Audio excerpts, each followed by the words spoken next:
Good evening, my dear friends. I welcome you all to the Hindu and the Businessline editorial analysis on July 14, 2022. The rupee has been internationalized. Therefore, we have a better advantage. The dollar burden on the exports and imports is reduced. What will happen now is that an external was-through account, the countries who are going to deal with India are free to open an account with the Indian banks in the was-through account, that is special was-through account. When we have to import some materials, an importer from India will place an order and deposit the rupee in the special was-through account in the Indian banks, and which will be used for settling payments to the supplier in the foreign country in their country's currency. To take example of Russia, we are importing crude oil from Russia at a very cheaper price.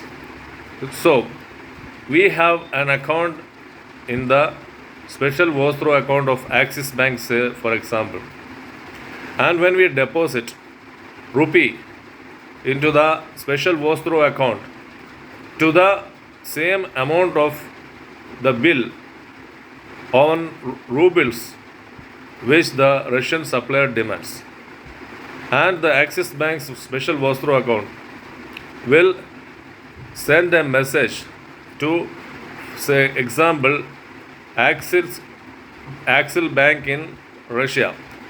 The Axel Bank in Russia will transfer the rubles equivalent of the import bill to the Russian supplier. Similarly, in the export case, when we are exporting some items, the bank which has the foreign bank, for example, the Axel Bank in our example, Russian Axel Bank, which has an account with us, the special was-through account. In that special was-through account, the money to be paid to us in rubles will be deposited, and the bank, the Axis Bank's special was-through account, will pay us the equivalent amount of the export realization. This is what going to happen. There is an advantage on this transaction. There is always imports are always in excess of exports in India. So we will definitely have some balance in the special was-through account, which we can use for our developmental purposes and for investing in treasury bonds. So this is a very remarkable move, the rupee internationalization. Then the state enterprises like Coal India are going to import the coal needs of the whole country, and the Coal India will be distributing after importing the coal to all the power plants who need it. This is canalization. Canalization means a public sector enterprise will be taking orders from all the importers, and then a bulk amount will be purchased from the imported from the foreign countries, and the distribution will be done. So after 1990s, the liberalization and the deregulation of so many licensing policies, the state trading corporations have lost its importance. We can say they have become dinosaurs. Dinosaurs means those who existed some billions of years ago. In the same way, the state trading corporations have hitherto been operating as just dinosaurs. Now, in the present coal crisis, the Coal India has proved that even it has fetched an important deal backtracking Adani, none other than the conglomerate Adani, the growing conglomerate Adani, in clinching the deal with an Indonesian company. So, the Coal India's canalization policy, this is called canalization. Canalization is the acquisition of import orders from foreign countries by a state-run enterprise and then distribution to the companies downstream, that is the operating in India. So the power plants, most of the power plants want their coal imports to be canalized through Coal India. The canalization is back in India with the import of coal, the petroleum, the crude petroleum, the fertilizers other than urea, and even for some gems and jewelries.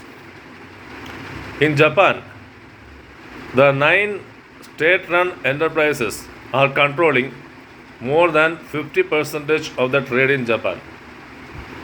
They are called the national enterprises, the public sector enterprises in Japan are called Sokososhas. So these 9 Sokososhas are responsible for importing from the foreign countries in Japan. In China, the foreign trade is state controlled, that is, public sector enterprises are going to implement it. What happens is that the public sector enterprises, when they import, it becomes a very economical process. Hence, the Sokosushas in Japan, the 9 Sokosushas in Japan, the China's state-controlled economy, and now India has all been responsible for promoting this canalization through state trading enterprises. Then, State Bank of India has opened an subsidiary, that is, Operations Services Subsidiary. The operational services are those which do not require human interventions. For example, KYC, the account opening, all these things do not require human intermediary. So this will be just operated through the information and communication technology. Already in banks, the automated system of replying to queries is there, and there some robots are just becoming the securities in the banks. Securities means security guards in the banks. This transition is happening. So the transition point involves around 3 aspects of transition. That is, infrastructure transition, the human beings, the human resources and technology transition, and the services transition.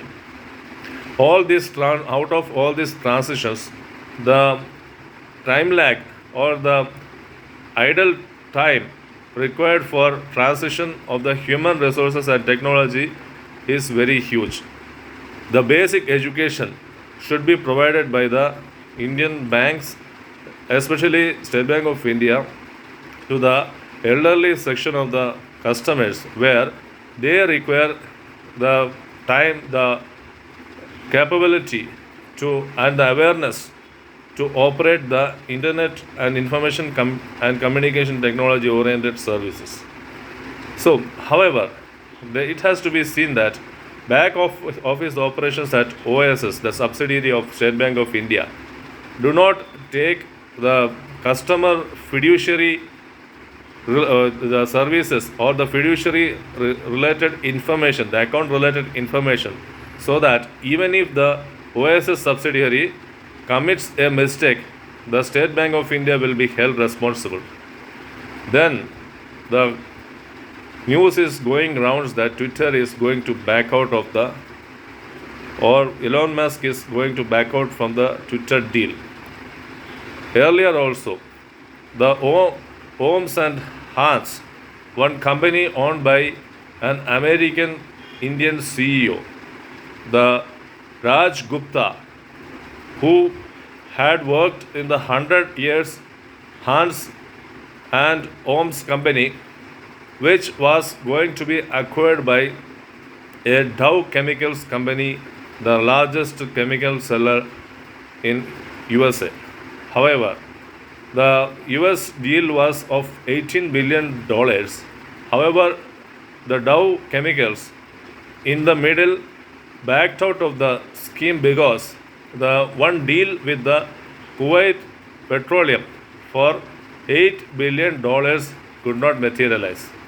However, the Ohms and Hans CEO Raj Gupta filed a suit in the Chancery Court, and same place where Now Raj Agarwal, the CEO of Twitter, has filed a case against the Elon Musk.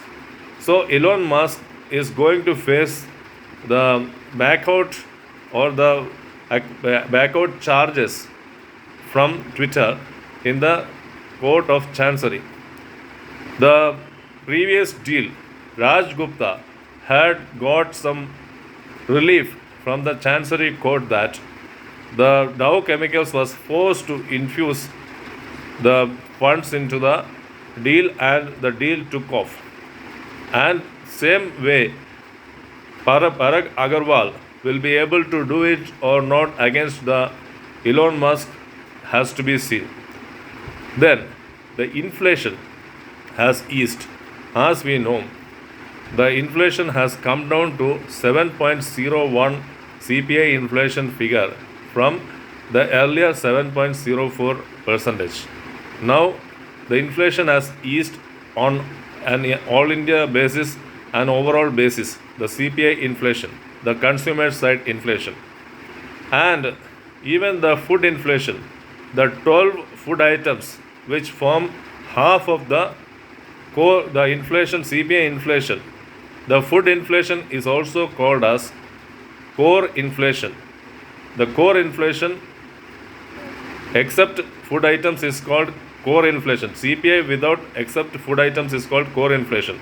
The core inflation figures are comfortable. However, one by one, let us check the 9 items of the food inflation.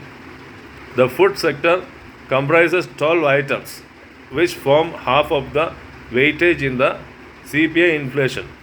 Among them, oils and pulses and fats have come down.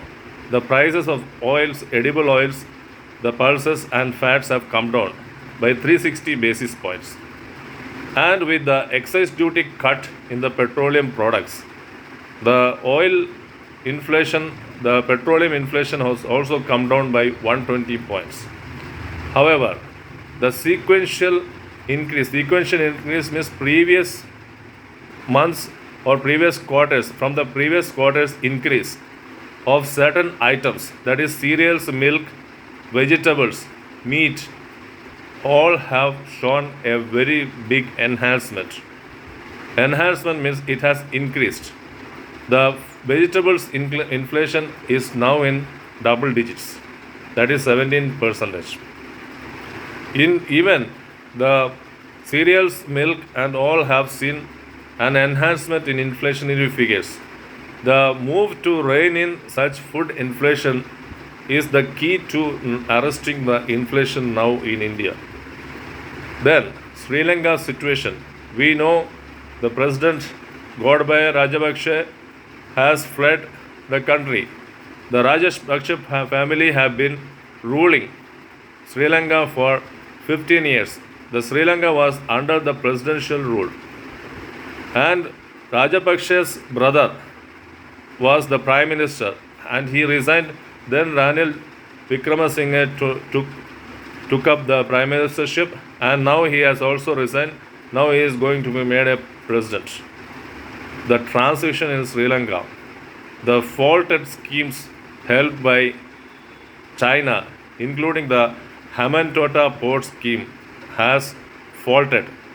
Sri Lanka opposed the Sri Lankan President Gotabaya Rajapaksa opposed the fertilizer import, thereby impacting the public life and the farm produce and the agriculture.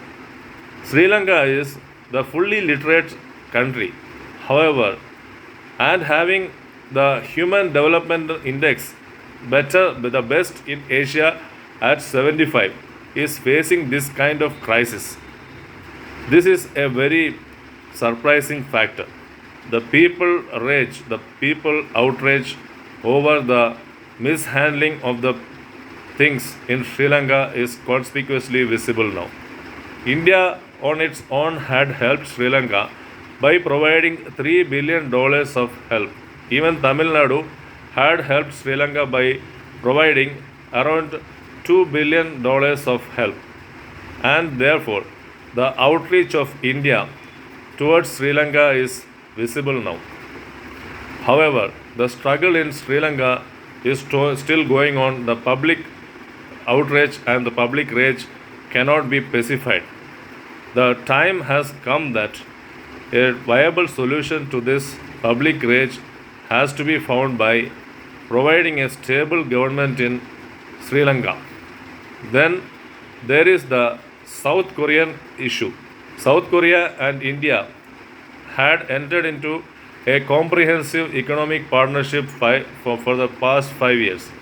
But out of the having no political will, it has not taken off. Even in 2020, a defense partnership with South Korea was entered into. However, it could not materialize. The things have not been in the correct perspective. But the present president of South Korea, the Yoon, is in favor of forging some partnership with India. India and South Korea are aiming a $50 billion trade deal by 2030. This is a very remarkable step. India in the South Asia already having some partners in the form of Australia, in the Indo-Pacific region, Australia, Vietnam and Japan. India is having a partnership with Japan and Australia in Quad Summit. US is also a part of the summit. The previous Moon government, the presidency of Moon in South Korea, was under the watch of China, who prevented South Korea from mingling with US and supporting US missile programs. Therefore, the Moon presidency has given way to the Yoon presidency now. The Yoon presidency is in support of entering into deals with US, Japan and India. India is already having three partners in the Indo-Pacific region in the form of Vietnam, Japan and Australia. The fourth pillar, South Korea could become the fourth pillar, is a formidable pillar. Now South Korea under the Yoon presidency is shying away from China, and it's a good symptom. So the $50 billion trade deal and the defense deal with South Korea is going to help us a lot, because South Korea is the pioneer in cyber security, then information technology, then defense deals. All these areas India could benefit from having a fourth pillar partnership with South Korea in the Indo-Pacific region.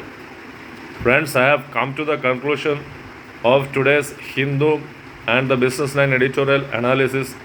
Hope you enjoyed the discussion. Meet you tomorrow with some more topics. Till then, bye, take care, good night.